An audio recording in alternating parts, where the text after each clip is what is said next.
अब आपकी ही बात होने जा रही है, इसलिए आप आनंद पूर्वक उसे सुने। अभी मुझसे कहा गया कि बिल्कुल संक्षिप्त में बोले। साहित्यकार कवि यदि ज़्यादा नहीं बोलता है तो उसे बड़ी बेचैनी होती है, और यदि कह दिया जाए संक्षिप्त में बोलो तो थोड़ी देर के लिए विक्षिप्त हो जाता है। मैं विक्षिप्त नहीं हुई, बच गई।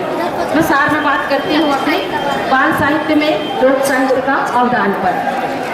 मंच पर विराजमान सभी बाल साहित्य के पुरोधा भीष्म कहे जाने वालों का आशीर्वाद लेते हुए बात कहती हूँ कि जीवन जीने के लिए प्राणवायु चाहिए तय, और बेहतर जीवन बनाने के लिए बेहतर बाल साहित्य चाहिए।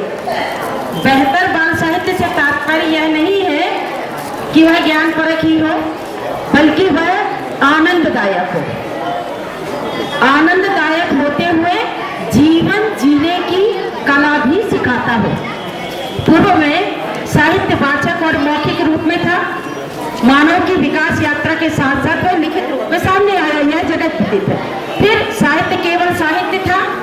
बाल साहित्य के पृथक अस्तित्व की आवश्यकता धीरे धीरे अनुभव की गई और बृहद रूप में बाल साहित्य का अपना अस्तित्व स्थापित हुआ। यह सब जानते हैं। उसका परिणाम ही यह है कि आज हम और आपको इस बृहद बाल कवि सम्मेलन में आने का अवसर प्राप्त हुआ है।